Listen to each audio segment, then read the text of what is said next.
Linda, this is Dan. Why aren't you coming to the wedding? I wanted you to be the first person to congratulate me.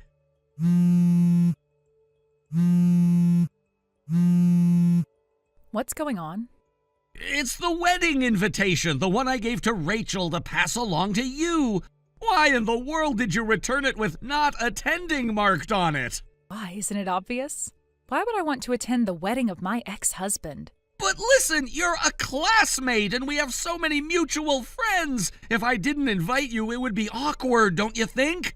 It wouldn't be weird at all if you came just like it were a school reunion. No big deal. No, I can't do that. Actually, a lot of people already know that we're divorced, and if they see your ex-wife showing up at the wedding, it's going to make things really uncomfortable. The bride probably won't be too happy about it either. So please, don't worry about it. You can just go ahead and have your wedding without worrying what I think. It's your day, after all. But you see, that's not exactly how it works. What do you mean? Actually, I want Rachel to be the flower girl. What? Rachel as the flower girl? My wife, Kylie, she's 21 and half Japanese, has spent a lot of time living in Asia. Because of that, she doesn't have any friends here in the U.S. who could be a flower girl, so it's only natural for me to handle this. It's my responsibility, right? But asking your ex-wife's daughter, the daughter of your ex-wife, to be part of the ceremony? That's a bit much, don't you think? Isn't it a great idea? Are you serious? If Rachel thought of you as a father, that would make sense, but do you even realize how long it's been since you last saw her? She knows you only through pictures. And do you think it's a good idea to ask her to do this for free? But listen to me, no matter what, Rachel is still my daughter. On the wedding day, she would only need to fulfill a small role. She'll get to wear a beautiful princess dress and she'll be thrilled. She'll love it. You're being incredibly naive. What about Kylie, the bride? Is she okay with this idea? The child from your past marriage stepping into the wedding like this? If I were her, I would be uncomfortable with it. This isn't a problem. I've told Kylie that Rachel is just a friend of mine. Wait, hold on a second. What? Please tell me you didn't leave out the fact that you actually have a daughter to Kylie, right? You didn't keep that from her, did you? Oh, I just told her I'm divorced. I didn't go into any more detail than that. What? Why didn't you tell her about your daughter? Kylie is still only 21 years old, you know. I didn't want to burden her with that information. It would be too much to handle. But age isn't the issue here. It's not about how old she is or whether you think she can handle the truth. It's about honesty, and you should have been open with her about having a daughter. Well, I'll bring it up eventually.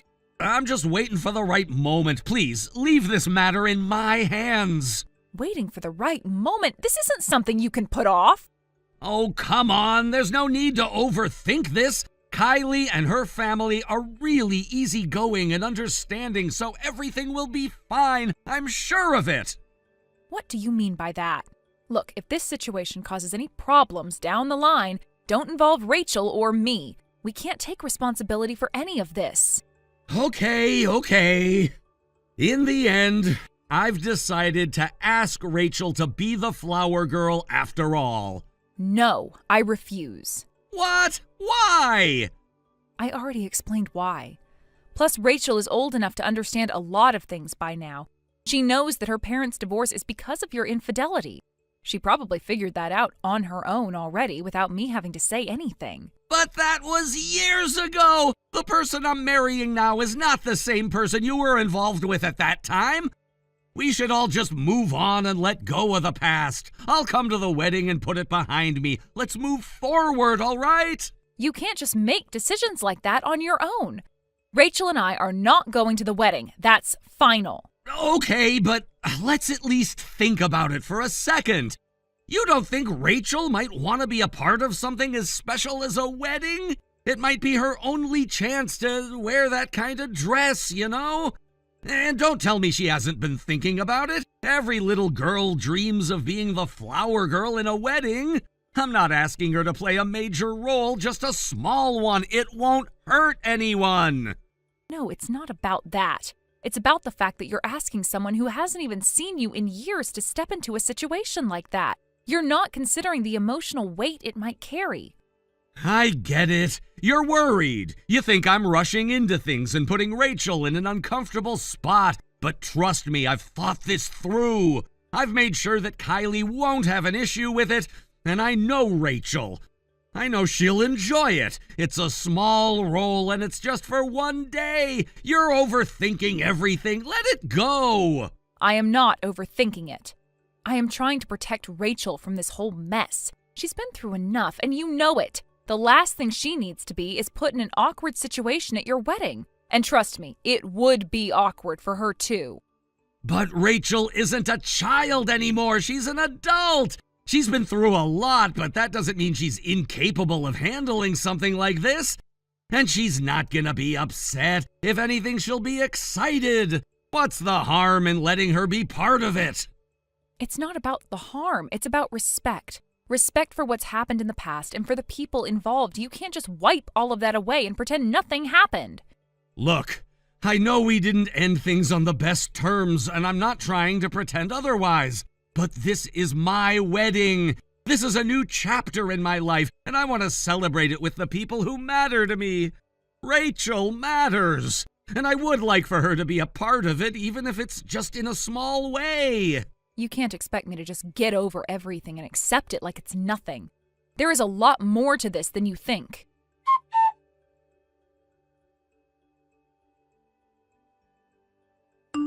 Hey, Linda! Why didn't you come to the wedding?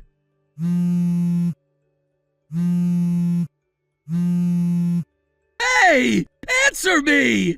Why aren't you picking up the phone? This is seriously frustrating! What? Why didn't you show up today? The wedding was important and I needed you here. Why did you tell me you weren't coming? Well, I told you I wasn't coming. You already knew that, right? No! I told you that I would change my attendance to yes, and I expected you to show up. You said you would. We even talked about it last week, remember? I said I wasn't coming. Neither Rachel nor I were going, and that's final.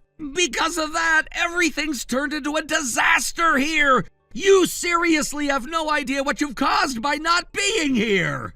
A disaster? Yes, a disaster. I was in the middle of the ceremony preparations when I had to deal with the fact that you two weren't here.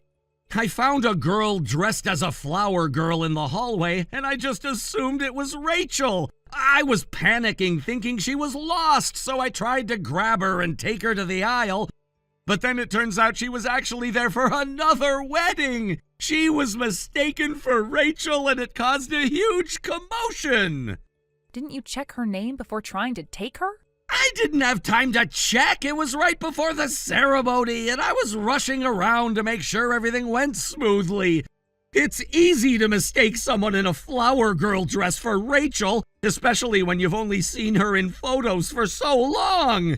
You know, I've been living with this chaotic wedding planning for weeks now, so seeing someone who looked like Rachel made me panic.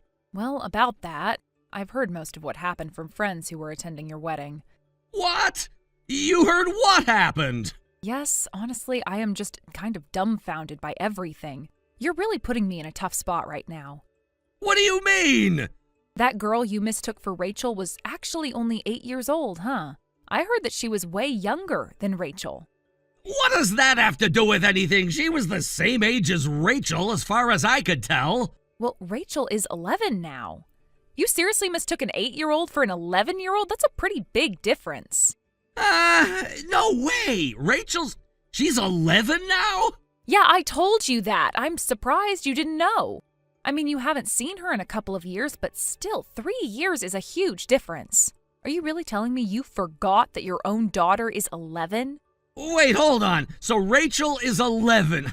I really messed up, didn't I? Yes, you did. And you know what? The worst part is that the girl you grabbed didn't even look like Rachel. She was dressed for her age, which was appropriate for an 8-year-old. I heard you even screamed at her when you tried to drag her away by force. She started crying and was really upset. Well, of course, that caused a scene. No one would have expected that to happen.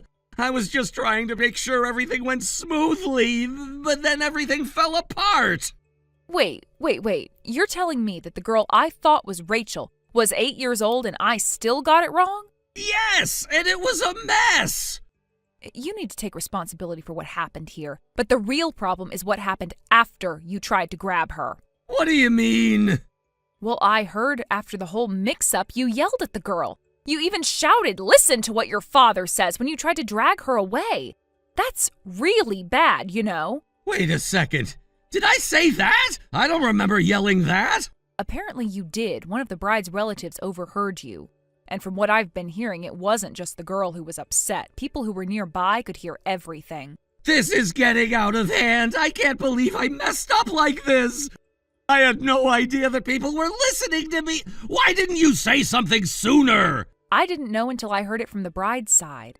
Your parents didn't help either. When the relatives questioned them, they couldn't even give a proper explanation. That's when people from the groom's side got involved. It was such a mess that they started asking the guests for clarification. You've got to be kidding me! How is this happening? I'm not kidding. In fact, the bride's father even called me to ask about Rachel. I had to explain everything to him. Wait, what? You told them everything about Rachel? Yes, I had to. I told them everything about Rachel, and they asked me about the reason for your divorce. So I had to tell them about your affair, too. No way, you didn't! I told you that you should have explained things properly to avoid causing all this trouble. Now it's spiraled out of control. I don't believe this. You're just making everything worse by telling people about Rachel and my divorce. No, I'm just telling you the truth. You should have handled this better from the start. This mess is on you, not me. Wait, you're really acting like this is some other person's problem. How are you so calm about it? What do you mean?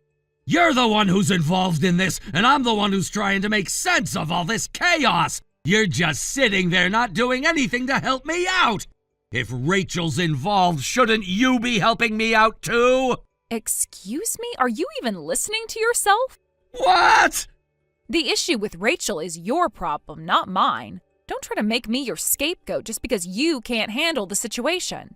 I'll help as much as I can, but I'm not going to take the blame for your mistakes. You've got to be kidding me! You're not even going to help me fix this? I'm helping in my own way, but there's only so much I can do. You've made things worse for yourself by keeping quiet about Rachel all this time. Don't expect me to clean up your mess. Wait, what do you mean by that? Are you seriously just going to sit there and do nothing? I've been doing all I can, but I am not your personal assistant. You need to take responsibility for your actions. Fine, I get it, but this is really going to cause problems. My whole life is falling apart right now, and you're acting like it's not a big deal. Maybe you should have thought about that before everything went down like this.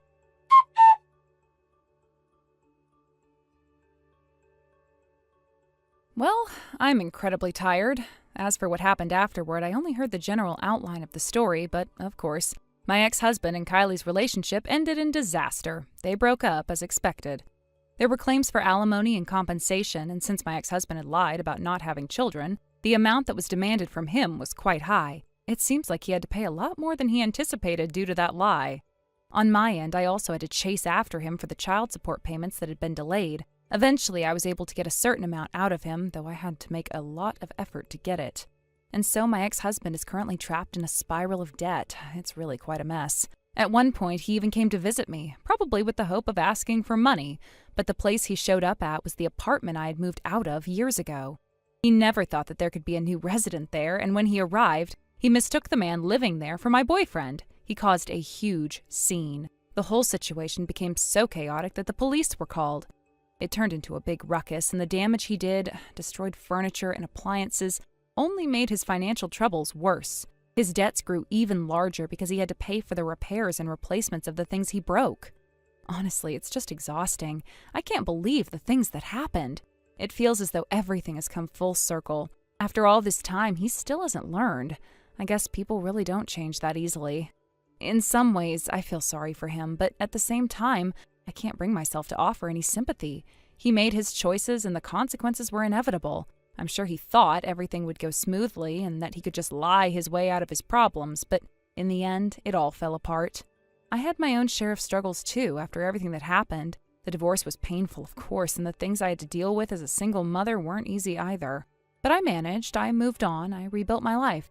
On the other hand, my ex-husband never seemed to have a clear direction. He didn't take responsibility for his actions. I'm not surprised that he ended up in such a situation. There was always a sense of entitlement about him, like the world owed him something. It was infuriating at times. But now, seeing how things have unfolded, I can't help but feel like he deserves what he's gotten. He made his bed, and now he has to lie in it. It's not my problem anymore. I've got my own life to live, and I don't have the energy to feel guilty about his choices. I think about how things used to be, though, before all the lies and drama started. There was a time when we were happy, or at least I thought we were. Looking back, I wonder how things changed so drastically. How did we get to this point where everything became so broken? It's hard to pinpoint exactly when it all started falling apart, but I think the signs were always there, even if I didn't want to see them. It's strange to reflect on all of it now, to think about what was and what could have been. If only things had been different, maybe we could have avoided all the pain and hurt, but that's just wishful thinking. The reality is that our marriage was built on shaky ground, and it was bound to collapse eventually. I don't regret the decision to leave, not for a second. I think it was the best thing I could have done for myself. But sometimes I still find myself wondering about the what-ifs. What if things had turned out differently? What if we had worked through our issues? What if we had been able to trust each other? I guess I'll never know. And that's okay, I've made my peace with it. My life now is so much better than it was back then. I'm in a place where I can finally breathe. I don't have to constantly worry about what my ex-husband is up to or whether he's going to pull some ridiculous stunt to try and manipulate me. I've found peace, and that's something I never had when we were together. When I look at my current situation, I can't help but feel a sense of relief. I'm free from the past, free from the chaos he brought into my life. It took a long time to get here, but I'm finally in control. It feels good to be in charge of my own future. And as for him, well, he's on his own now. He has to deal with the mess he created. I'm not going to waste any more time thinking about him or his problems. I've learned that lesson the hard way. It's amazing how much you can change when you finally let go of someone who's been holding you back. I used to be so concerned with making things work, with trying to fix everything. But now I see that sometimes the best thing you can do is walk away. Let things fall apart if they need to. Life goes on, time moves forward, and eventually you realize that there is so much more out there waiting for you. So many opportunities, so many people who are worth your time and energy. I'm focusing on what lies ahead, not what's behind me. Looking at my ex-husband now, I see a man who's stuck in his own mess, struggling to find a way out, but he's alone in it. He has no one to rely on anymore. And while that might seem sad to some people, I can't bring myself to care. He made his choices, he has to live with them. At the end of the day, it's all about moving forward. It's about not letting the past define you. And I refuse to let my ex-husband's mistakes shape my future. I am done with him. So yes, it's exhausting to think about everything that's happened, but I'm not going to let it weigh me down. I've learned my lessons, and now it's time for me to enjoy the life I've built for myself. Thank you for watching and listening. We hope you enjoyed the video. Don't forget to like this video and subscribe. Also, feel free to leave a comment about what you thought of the story. We look forward to seeing you at the next story. Molly, are you home today? Hello, Tracy. I'm just planning to go shopping later in the evening, but for the rest of the day, I will mostly be at home. Why, is there something you need? Great! In that case, I'll drop Kat off at your front door. She's a little bit sleepy right now, so you can just take her to your bed and put her to sleep there. Please take care of her for me, okay? Wait, what? What exactly are you talking about? You're bringing her to my house? Oh, I'm heading out with my boyfriend right now. Boyfriend? Yeah, I found this amazing guy on a dating app a little while ago. He's totally my type, so I decided to match with him. And guess what? We've been chatting, and now we're finally going on a date. Wait a second, you're seriously leaving Kat with someone else just so you can go on a date? Don't worry about it. Kat's not picky at all when it comes to food, so just give her whatever you've got. Anyway, thanks. I'll leave the rest to you. Wait, hold on a second. You can't just drop this on me out of nowhere. I mean, Kat's already sitting by my front door, but at least tell me when you'll be back. I need to know how long I'm supposed to take care of her. Tracy? Tracy, are you even listening to me?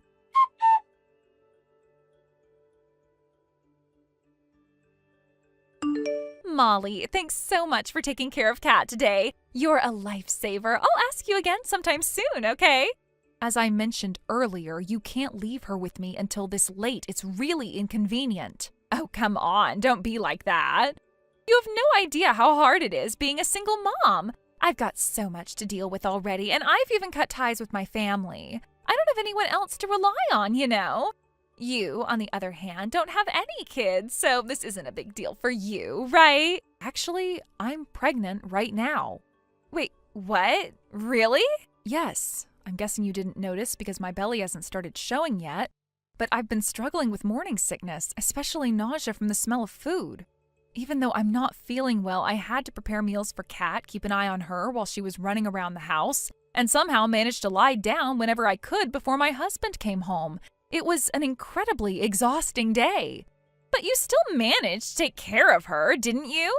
I had to push myself way beyond my limits to do that. Please, I'm begging you, don't ever ask me to do this again. I'm at a critical stage in my pregnancy right now, and I really can't handle the extra stress. Ugh, fine, whatever.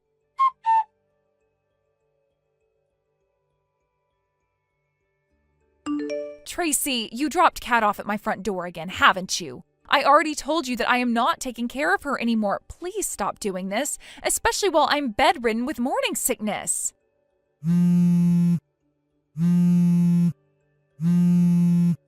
Tracy, I can see that you've read my messages. If you don't stop this nonsense, I'm going to report you to Child Services. Oh, come on. Today I'm going on a day trip with my boyfriend. Excuse me? This is the perfect chance for you to step up as Kat's exclusive babysitter. Exclusive babysitter? I never agreed to such a thing.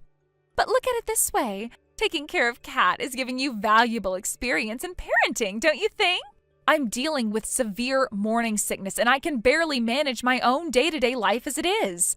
Please, I am begging you, stop putting this on me. Oh, stop being so uptight. It's not good for the baby if you're all stressed out, you know. Who do you think is causing me this stress in the first place? I'll be back tonight. I'm telling you, this is a huge problem for me.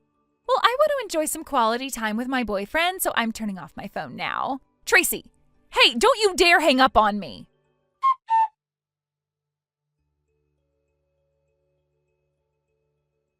Hey, Molly. Thanks so much for looking after Kat. I came to pick her up, but is she not home? Are you Kat's mother? Well, I thought it was obvious, didn't I? I'm David, Molly's husband. What? So you're telling me you're her husband? Yes, sorry for contacting you from my wife's phone. She's currently in the hospital. Oh no, what happened? Well, your cat was running around in my house, and in doing so, she knocked over a ceramic vase. Oh my, she's so full of energy. Just as Kat was about to be hit by the falling vase, my wife jumped in to protect her, but the vase hit my wife's shoulder as it came down. Oh my, that's terrible. Thankfully, it was only a bruise and the baby's all right, but my wife has been mentally quite shaken up, so she'll need to stay in the hospital for a while. So, what about Kat? Kat was splashed with some of the vase's water, but she wasn't injured at all. Oh, you really gave me a scare there. I'm just so glad Kat is okay. Tracy. What? My wife got hurt protecting your daughter, you know. Yeah, I guess that's what happened. Do you have anything to say about that? Oh, well, I guess your wife did a good job as Kat's personal sitter, right? What are you talking about?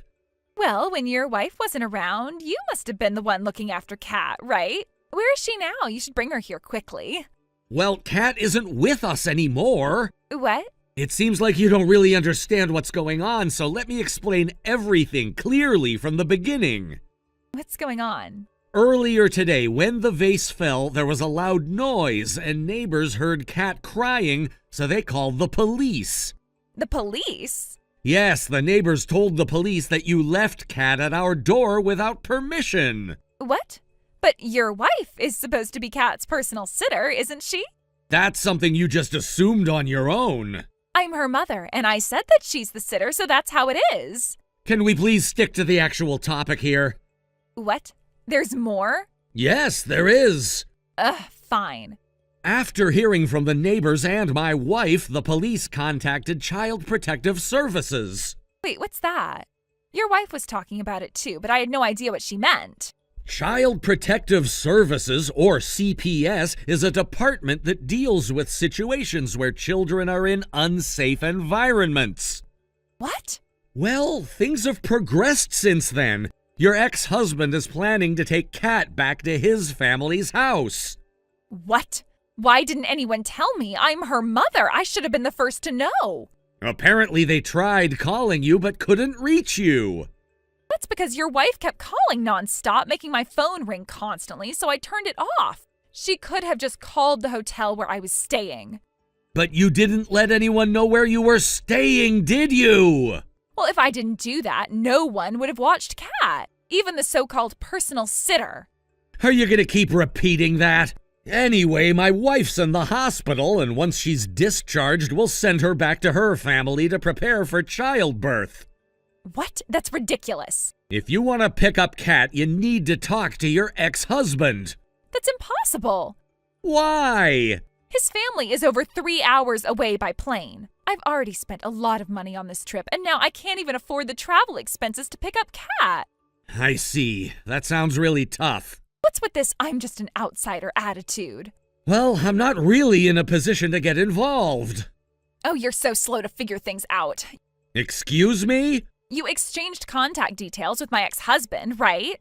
Why don't you just contact him and tell him to bring Kat here? Why don't you contact him yourself? I deleted his number, so I don't have it anymore. Well, if you know where his family lives, why don't you just go there and pick her up? Well, then give me the money for the travel expenses. I'm not responsible for paying that. Then you go pick her up yourself and take responsibility for it. I have no responsibility for that either. Ugh, what is your problem? I'm not responsible. I'm not responsible. You useless person. It's really not my fault. I already talked to my wife about it. Oh, finally? You should have done that from the start. So, will you bring Kat here? We won't return her to you under any circumstances. What? We're planning to fight for custody. What are you talking about? My wife and I have decided not to have anything more to do with you, so we'll be leaving now. Wait, your wife is Kat's personal sitter. That's abandonment. That's neglect. You need to take responsibility for everything up until the very end. Are you even listening to me? Oh, I'm listening. Trust me, I'm listening. I just don't care about what you're saying anymore. What? How can you say that? You've already caused enough problems. My wife is dealing with this issue, not you. And now Kat's well-being is in the hands of the courts. The courts? What does that even mean? It means that you've been an irresponsible parent and now you're throwing a tantrum because things aren't going your way? I'm not throwing a tantrum. You have no right to speak to me like that. I have every right. You don't get to dictate what happens with Kat anymore. This is insane. You think you can just take her from me without any consequences? It's too late for you to do anything about it. Kat's future is already being decided, and you have no say. I'll make sure you regret this. I'll fight you until the very end. Go ahead, you won't get far. This isn't over. I'm going to make sure you pay for what you've done. Goodbye, Tracy. Wait, just one more thing. I will make sure you regret everything you've done. I'm sure you'll try, but you're too late to change anything now. You've taken everything from me. I won't let this go. You'll see. If you think I'm afraid of your threats, you're wrong. I've been through worse. You're just heartless. You don't care about Kat at all. Of course I don't care about her. She was neither my wife's or my child to begin with. You can't just walk away from your responsibilities. I'll fight you in court, and I'll win. Mark my words, David. You'll regret this. Goodbye, Tracy.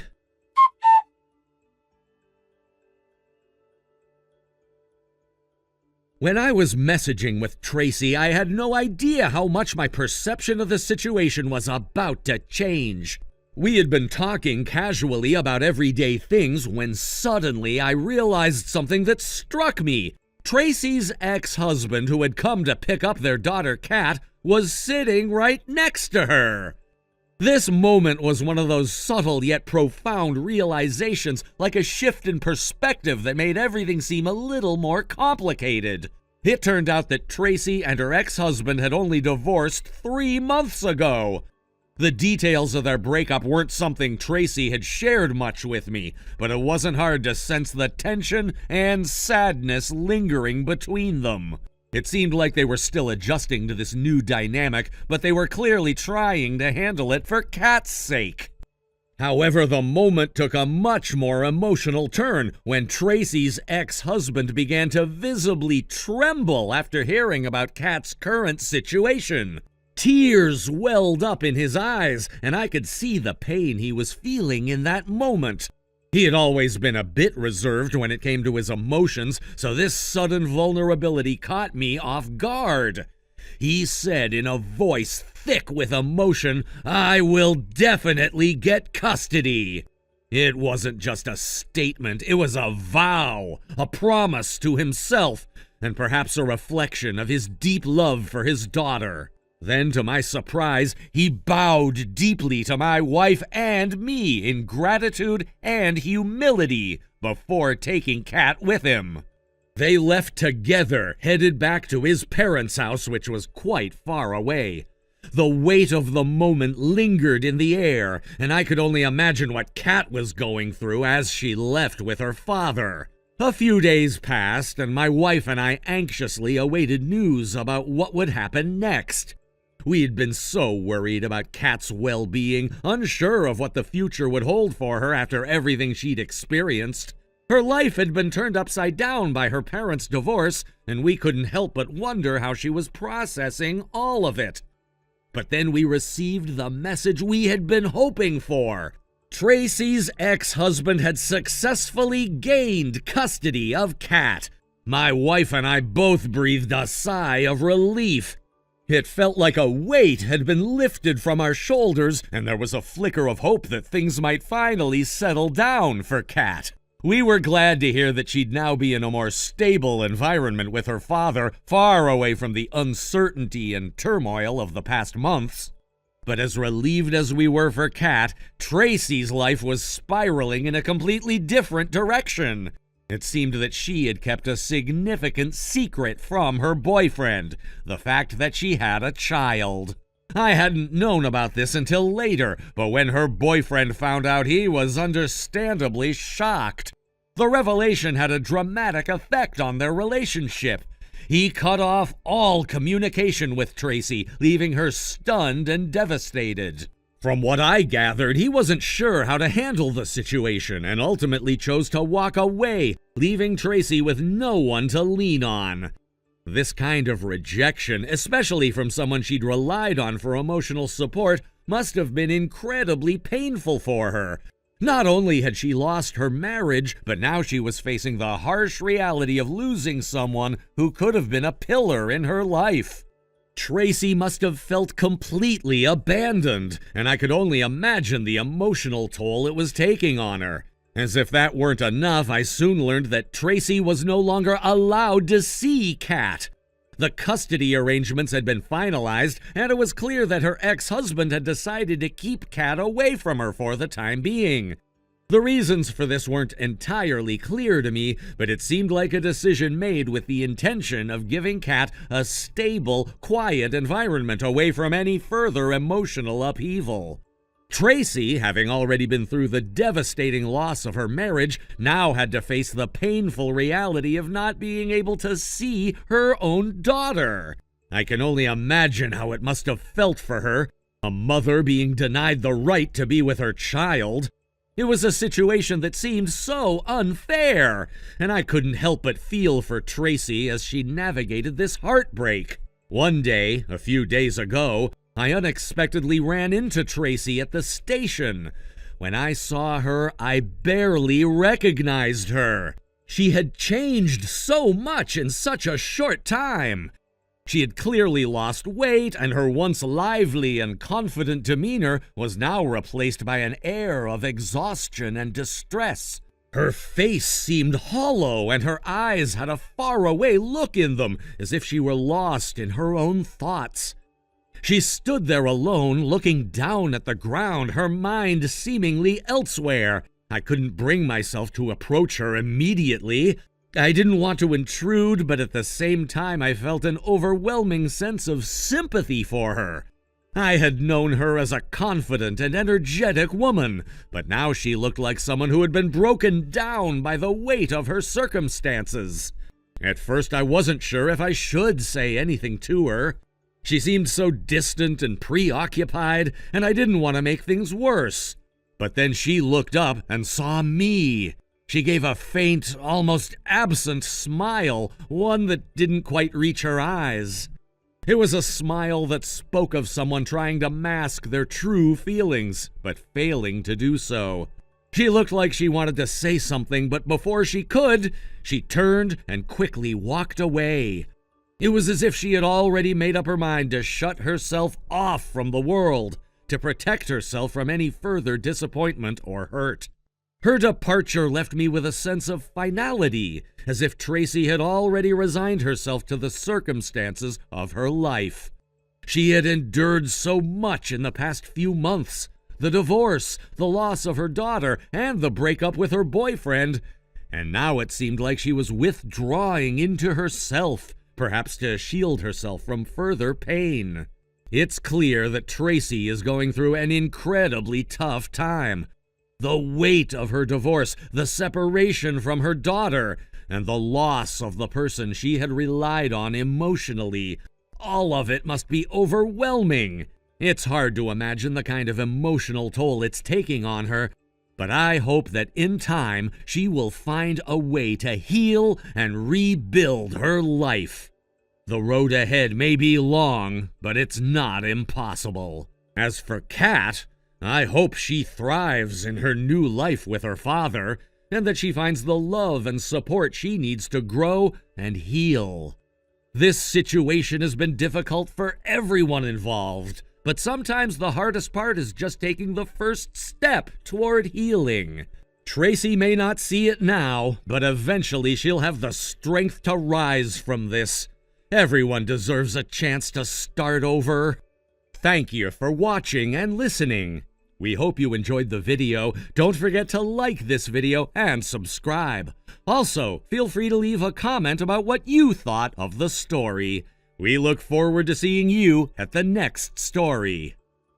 What kind of lunch boxes are you planning to make for the weekend's field day? I'm curious because I know it's an important event and you always make such great lunches. Oh, hey, Jenna. Well, the field day lunchbox, I haven't fully decided on the menu yet, actually. I'm still in the process of thinking it through.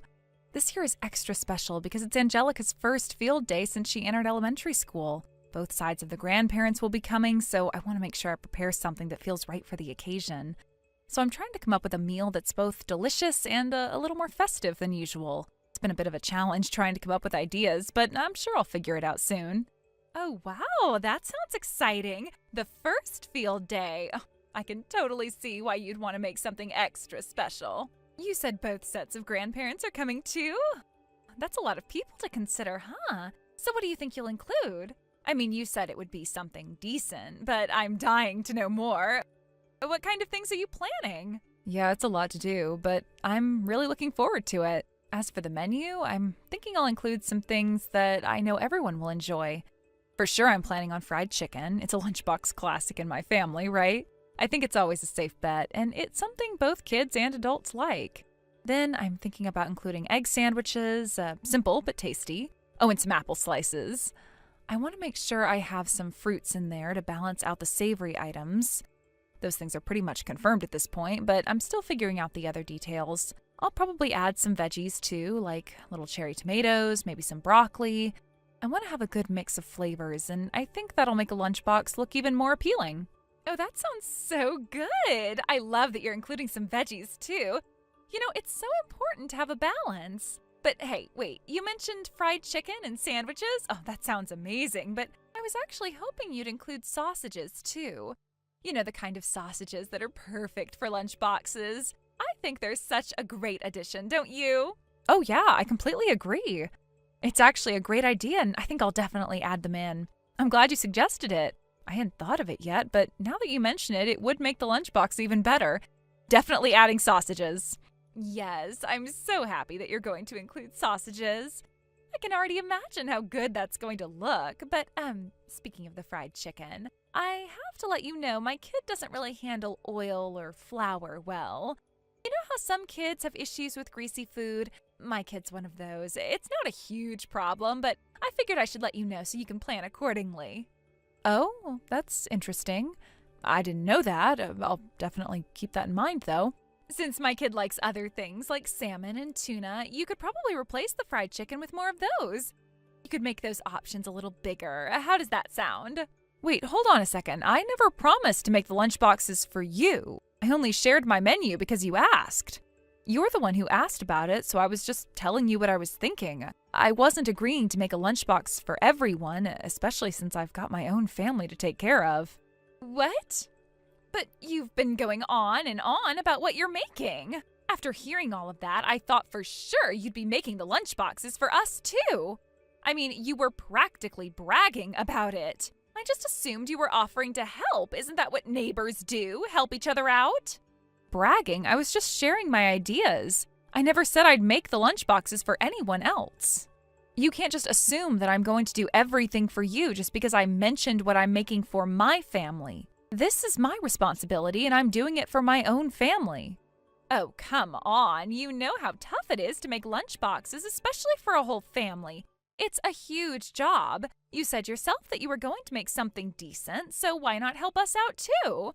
It's not like I'm asking for a whole new meal from scratch, just a little help.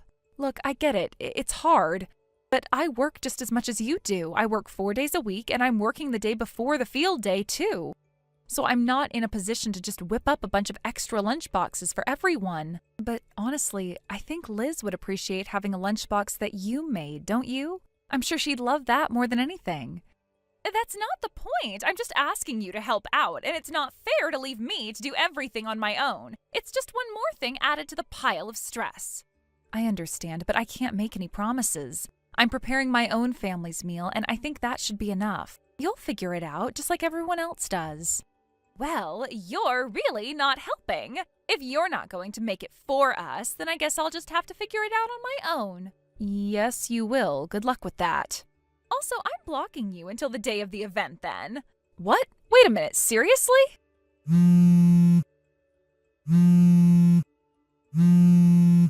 Diana! I'm telling you, no matter what you say, I won't make it.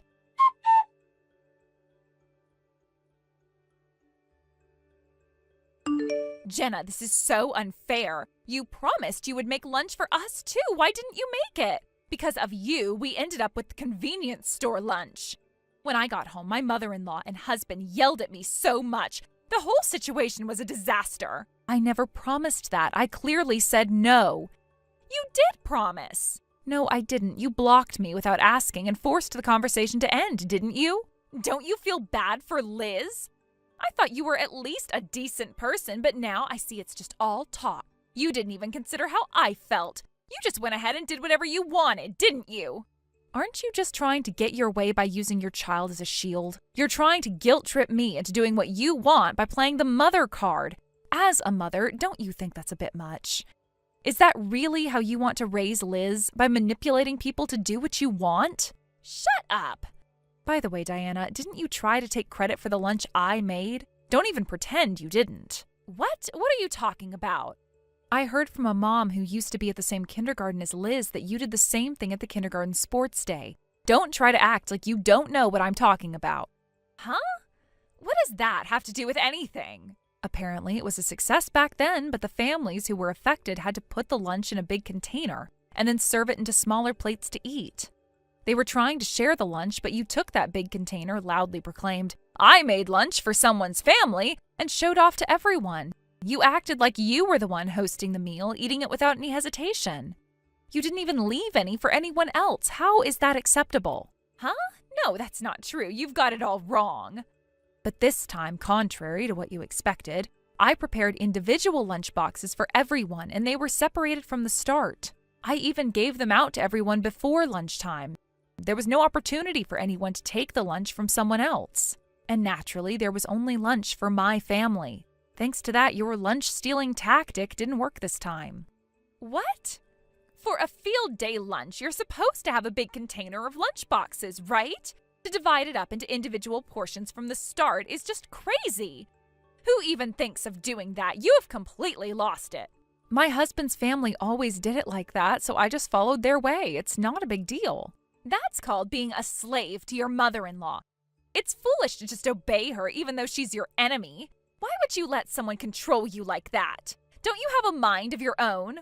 My mother-in-law also had her lunch stolen during her child's kindergarten field day, and the next year she almost had it happen again. So after thinking it through, she came up with a way to protect herself, and I just copied that method. It wasn't my idea, but it was the right choice. Huh? What are you talking about? Hearing all this, don't you remember anything? Does any of this sound familiar? What are you talking about? What does my mother-in-law have to do with anything? My mother-in-law said that she remembered your face when she saw you at the field day. She recalled the incident where the lunch was stolen, and apparently it was all your fault. She said you're just like your mother. Is that really so surprising? What? How could you possibly know that? Apparently you look just like your mom when she was younger, not just in appearance, but even the way you speak. Your mannerisms, everything about you, it's all the same. Isn't that a pretty harsh judgment based on just that? You can't judge someone just by their looks or the way they talk. Maybe it's just someone who happens to look like her, right? Then do you remember a boy named Sam? Huh? Who? If your mother-in-law was a target for lunch stealing, then her child must be my husband, Sam. How do you not see that? Wait, what are you saying? My husband still clearly remembers what happened. He was really looking forward to eating the sausages, but ended up having them all taken by you. When he cried and asked for them back, you just laughed and ate them all. Doesn't that make you feel even a little bit guilty? That little brat was your husband? Seriously? Are you really saying this to me? My husband was horrified by how bold you and your mother were. He felt a chill even as a child. He's never forgotten that moment, and neither is my mother-in-law. And you're telling me this is the first you've heard of it? This is so old. Why are you bringing this up now? That was years ago. The people who were affected usually remember it very well. You don't just get to brush it off like it never happened. By the way, don't you feel embarrassed about your mother and daughter both making these lunch-stealing claims for generations? Don't you feel even a little ashamed of it? What? I don't care about my mom's story. This is about you not making lunch, and now look what happened. You've ruined everything. I was known as Diana, who loves to cook, until now, and now it's all destroyed. You've made a fool of me in front of everyone. Well, it seems like all the other moms already knew about it. What do you mean by that? They knew about what happened with your mom, and they also knew about what you did at the kindergarten field day. How could you not have known this? What? So even if you had stolen my lunch this time and claimed it as your own, it wouldn't have impressed anyone. The other moms would have already figured it out, so your "I'm a capable mom" act wouldn't have worked. They would have seen right through it. Wait, no! Actually, the rumors would have gotten worse, and in the end, it would have been better for you to learn this lesson, even if it was a bit painful. At least now, you have no choice but to face the truth. You're lying, right? This can't be true. Well, now that your kid's in elementary school, it's time to face the reality. Don't think you can keep pulling these stunts forever. No way, this can't be true. I've had enough of you. I'm blocking you now. I don't want anything to do with you anymore. Wait, are you seriously blocking me? This is how you solve everything? What happened to all that talk about fairness and honesty? I can't believe you're doing this. Jenna?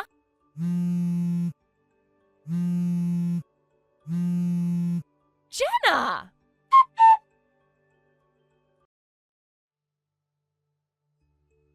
Diana was what you might call a terrible cook wife. She was fully aware of her cooking skills, or rather, her lack of them. In fact, she tried to hide it as much as possible, particularly from her husband. Diana did not want to disappoint him, and certainly she didn't want to reveal the extent of her culinary shortcomings. So she devised a clever but dishonest solution. She would buy pre-made side dishes from stores, carefully arrange them on the dinner table, and present them as though she had cooked them herself. It was her little secret, one that she believed would keep her marriage intact and prevent her husband from knowing the truth. To the outside world, everything appeared normal. The couple had been married for 7 years, and for most of that time, her husband, who was none the wiser, believed that his wife was an ordinary homemaker. She would prepare meals for him, and he would sit down and eat them, never suspecting that they weren't the product of her own efforts. The facade worked well for a time, and Diana felt that she had found the perfect solution to her cooking dilemma. Yet, despite her best efforts, the truth eventually came to light. It was not her husband who discovered her secret at first, rather, it was Diana herself who, in a moment of reflection, realized that she had been living a lie. After all, 7 years is a long time, and no matter how carefully one tries to hide something, eventually the truth has a way of surfacing. Her husband, who had never suspected anything, was the first to notice something was amiss. He began reflecting on the years that they had spent together, thinking back to various instances when the meals Diana served seemed perhaps a little too perfect, or too identical to store-bought dishes. The thought had crossed his mind occasionally, but he had never taken it seriously enough to confront her about it. Eventually, however, the truth became undeniable. Diana's husband, through his own observations and reflections, realized that his wife had been passing off pre-made meals as her own creations all these years. It was a shock to him, as he had never suspected Diana of hiding something like this. It wasn't that he disliked store-bought food, rather it was the deception that had bothered him. It was a betrayal, albeit a small one in the grand scheme of things, but it was enough to cause him to feel disappointed and hurt. At first, Diana tried to brush it off. She told her husband that it had been just a small mistake, or perhaps a moment of weakness. She assured him that it wasn't a big deal and that it wasn't something to dwell on.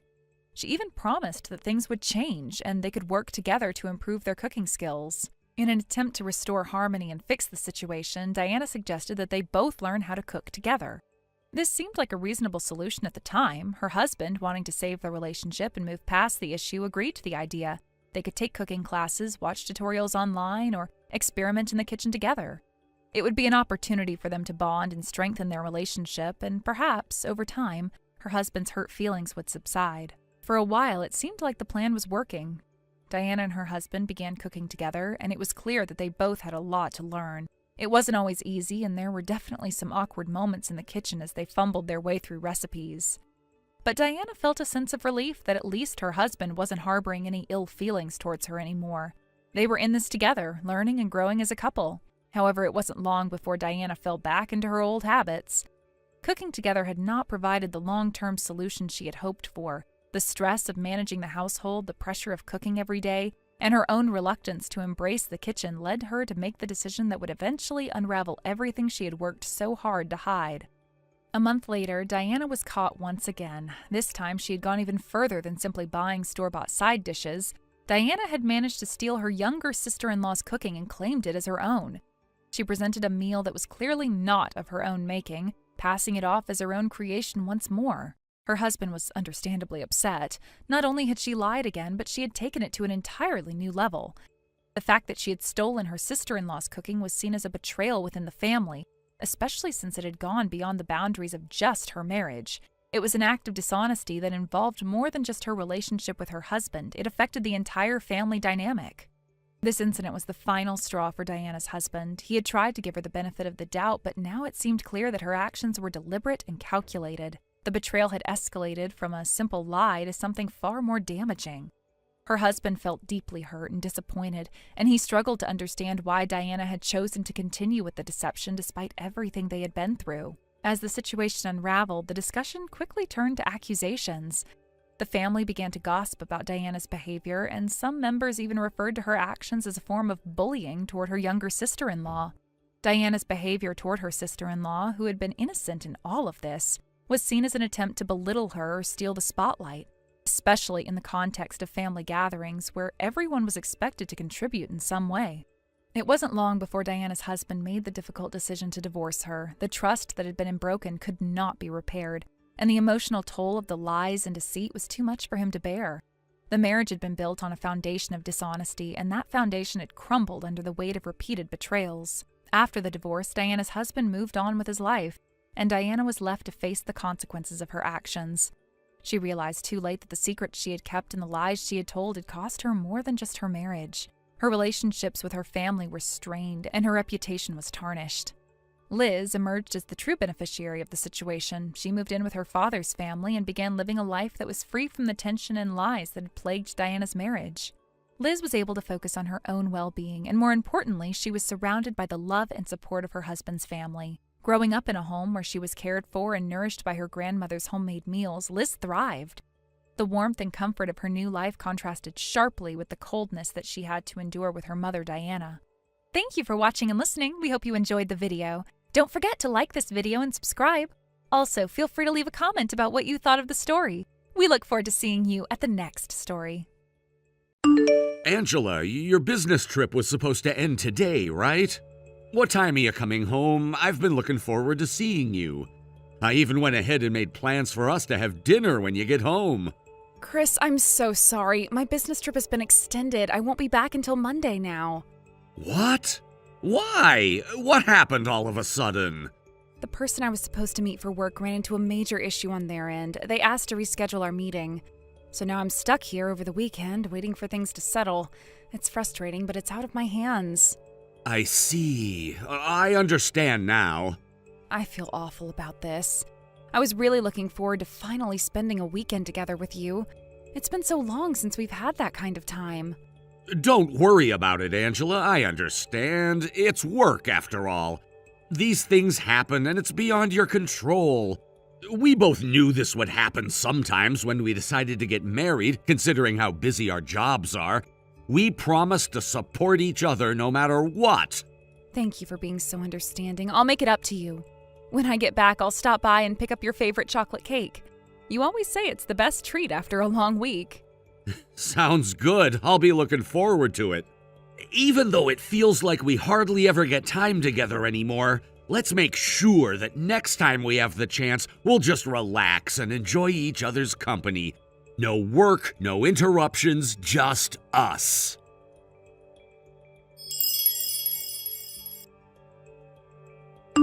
Sam, good news! My business trip has been extended until Monday, which means I get to stay here over the weekend. I feel bad for the client who's dealing with all their issues, but honestly, it's lucky for us. Now we can spend the whole weekend together and do all the things we can't do back at the office. Let's make the most of it. Angela. Come on, don't be so formal. Call me Angie like you always do. I'm so excited. I can't wait to relax and spend time with you. Just the two of us having fun. You still don't get it, do you? Wait, what? No way. Did I send that message to the wrong person? Yeah, you sure did. What's this about Sam and Angie?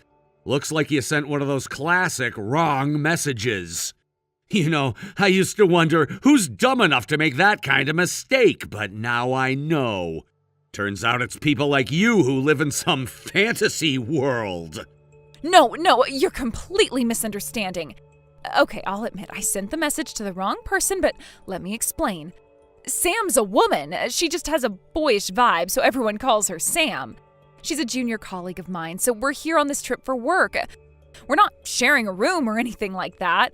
We were just planning to have dinner together in her room and unwind a bit after a stressful day. That's all. So you're telling me that you're gonna unwind and spend time together over dinner with a female colleague? Sure, that sounds completely innocent. Why are you being like this? You don't even understand the kind of work I do, and yet you're quick to assume the worst. That's not fair at all. Are you saying you don't trust me? If you really love me, the first thing you should do is trust me. Isn't that how relationships are supposed to work? You know what? There's no point in arguing about this over messages. I don't have any solid proof, and this isn't the kind of situation that can be resolved by just going back and forth like this. Exactly. I'm glad you understand. Let me ask you this, though. Is it really true that you're there for work? Of course it's true. Why would I lie about something like that? The extension of the trip is real, too. You can even ask my boss if you don't believe me. Fine. If that's the case, just focus on finishing your work. Obviously, that's what I'll do. But I can't help feeling upset that you're doubting me like this. It's unfair and it hurts, Chris.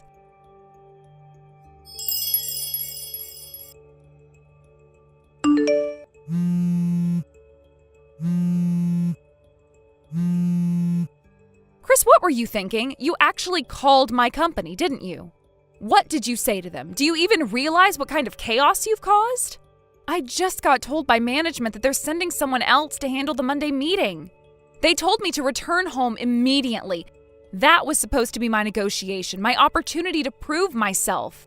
This deal was critical for my promotion. How could you mess things up for me like this? How could you?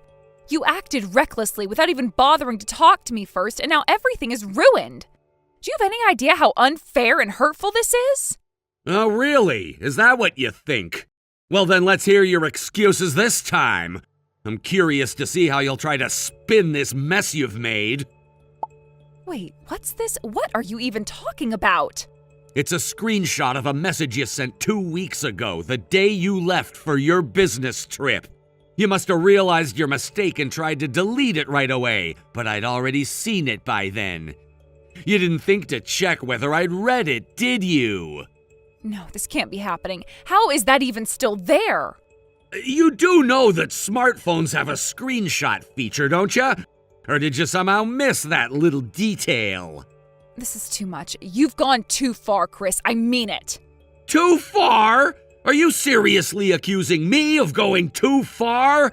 Because if we're talking about crossing lines, I think you've already set a new record. Let's not forget, this isn't the first time. First it was Sam, and now what do we have? Sammy? How creative. I guess keeping the names close together makes it easier to avoid mix-ups, huh? Stop it. I already told you it's not an affair. There is nothing inappropriate going on between us. Oh, really? So I suppose you're going to tell me this is all just one big coincidence. Let me ask you something. Did you know that one of my friend's dads works at your company? What? What does that have to do with anything? This is completely irrelevant right now. Oh, I think it's very relevant. It just so happens that this friend's dad has access to some interesting internal information. Why are you even bringing this up? This has nothing to do with what we're talking about. You're a supervisor in the sales department, aren't you? Yes, but what does that... And isn't there someone higher up in your department named Cameron? Why are you suddenly mentioning Cameron? Oh, no reason. Just that Cameron, being the department head, has access to all kinds of information about employee schedules. You know, things like business trips and leave requests. Chris, what are you trying to say? I'm saying it's fascinating how, on both your recent trips, 2 junior employees from your department conveniently took leave at the exact same time. 2 weeks ago, it was someone named Samuel. And this time, it's another employee named Sam. Pretty convenient, wouldn't you say? Wait, how do you even know about this? That's confidential company information. Oh, it's simple.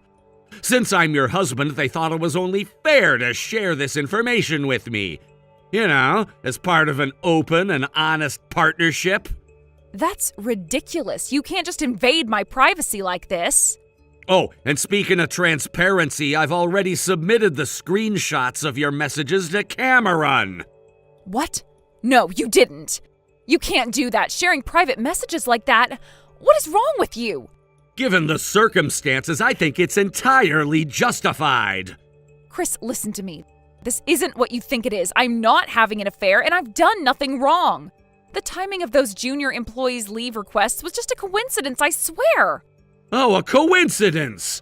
So you're telling me that 2 fresh out of college employees, barely in their 20s, just happened to take leave at the exact same time as your business trips? And they just happen to share the same nicknames you've been using in your messages. Sure, Angela, that sounds perfectly believable. Chris, I'm telling you the truth. There is nothing going on. And you expect me to believe that? Angela, you're almost 30 years old. You're married. These are kids barely starting their careers, and you're using them for what exactly? Are you seriously trying to justify this? I already said it's not what you think. They both knew what they were getting into. Everything was consensual. Oh, so now we're playing the consent card. Great, that clears everything up. What I'm saying is the age difference isn't even that big of a deal. It's not like I'm twice their age or something. Wow, thanks for admitting it. I've got that saved now, by the way. No, wait, that's not what I meant. Too late. I've already taken another screenshot. So let me get this straight. Consensual relationships with 2 junior employees, all while you're married to me. That makes 3 people you're juggling. Did I miss anything? Chris, please let me explain. Go ahead, I'm listening. It's not what you think. This wasn't about cheating. It's just building rapport with my team, strengthening workplace relationships. Oh, that's rich. I'm sure your company's compliance office would love to hear about your creative approach to team building. Maybe I'll include that in my next email to Cameron. No, wait, you've got it all wrong. Oh, do I? Then please enlighten me. How exactly am I wrong? I don't know how to explain it, but you've misunderstood. Angela, let me give you some advice. Stop talking. You're just digging yourself deeper. Chris, please. Oh, and by the way, your little team-building partners have already confessed everything. What? Yeah, both of them. Apparently, they were under the impression that you were serious about them. But once they found out you were seeing both of them at the same time, they came clean. No way. That can't be true. Oh, it's true. They told me everything. And honestly, I think you're the one who should be reflecting on how disgusting this is. You're married, Angela, and these are your subordinates. Kids barely out of college, still figuring out how to navigate the corporate world. And you took advantage of them. And let's not forget, you used company business trips to turn your affairs into romantic getaways. Chris, it's not like that, I swear. Save it. I've already made my decision. I'm filing for divorce. I've already contacted a lawyer. No, please don't do this. I'll end things with them. I'll never see them again. Just please don't leave me. It's too late, Angela. I'm done. I'll be packing my things and leaving the house tonight. Chris, please, you're the only one I love. Shut up. I've had enough. Do you have any idea how long I waited for you to come clean? 2 weeks, Angela. 2 weeks since that first accidental message. I gave you every opportunity to tell me the truth. I don't know how to... And instead of being honest, you just kept lying. You just kept making excuses, and then on top of all that, you had the audacity to bring someone else into the picture. How could I ever trust you again? Chris, I'm begging you, just give me one more chance. You've already used up every chance I gave you. I'm done. And don't think this stops with me leaving. I've already reported everything to HR. Oh, and Cameron's been copied in on every single detail. I'm sure they'll handle the rest. As for you, Angela, don't contact me again. Chris. Goodbye.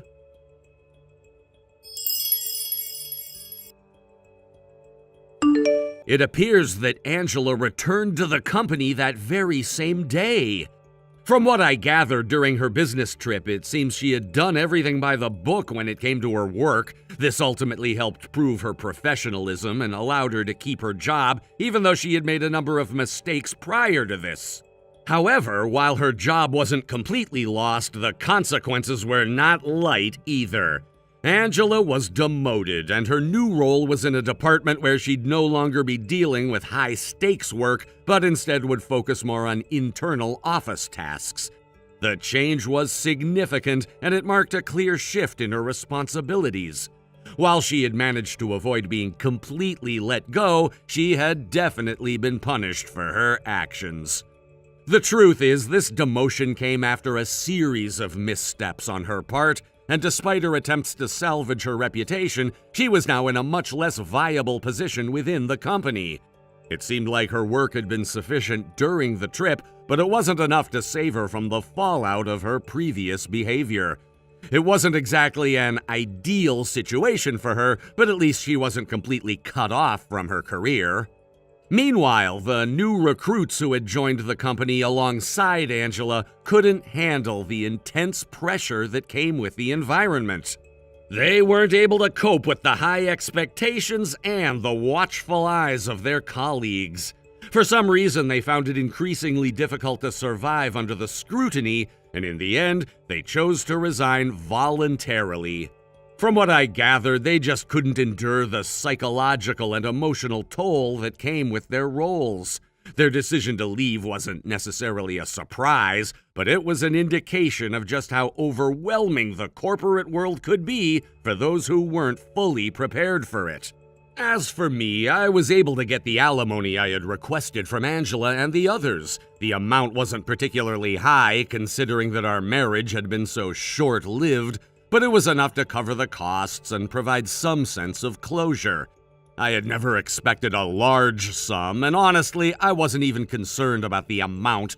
What mattered most to me was that the matter was settled and that I could move on with my life. It wasn't about the money, but about ensuring that the past was behind me. However, things took an unexpected turn. Despite the alimony payment, it seemed Angela wasn't satisfied with simply moving forward and leaving things in the past. Instead, for reasons I still don't understand, Angela made another questionable decision. Not long after our divorce, and after paying me the alimony, she became involved with a new employee who had been hired through mid-career recruitment. The new recruit was a married man with children, and for some strange reason, Angela decided to get involved with him. This situation was much more serious and had far more lasting consequences than anything that had happened between us. It seemed that Angela had somehow convinced herself that she could get away with it, or perhaps she simply didn't care about the repercussions of her actions. Either way, she was once again faced with the consequences of her poor choices. But this time it was much more costly. The new employee's wife soon found out what had happened and, understandably, demanded a significant sum of money in alimony. The amount was far higher than what Angela had paid me. In fact, the amount was so much larger that it made the debt I had incurred during our marriage seem trivial by comparison. The wife of the new employee, who had been betrayed by Angela's actions, demanded a substantial financial settlement. The amount was so enormous that it placed Angela in a situation where she could no longer manage the burden. Her financial situation became untenable, and the stress from the situation caused her to fall into even more serious debt. She had gone from one mistake to the next, and now she found herself trapped in a financial hole that seemed impossible to escape from.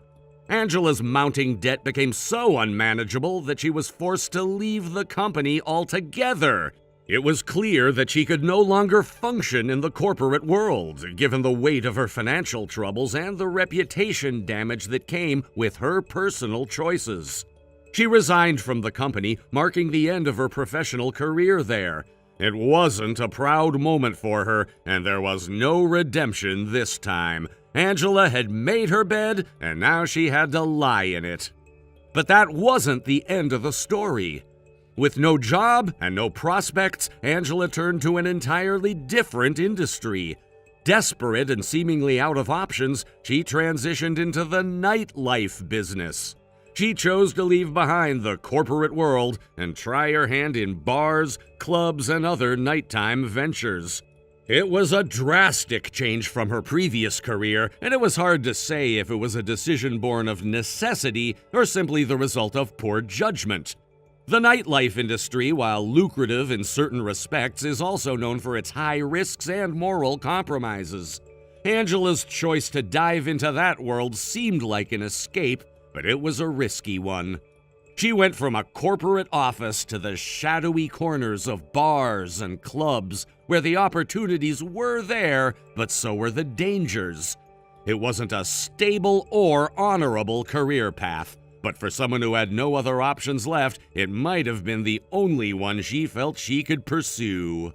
Thank you for watching and listening. We hope you enjoyed the video. Don't forget to like this video and subscribe. Also, feel free to leave a comment about what you thought of the story. We look forward to seeing you at the next story. Thank you for watching. Please subscribe and hit the like button. See you next time.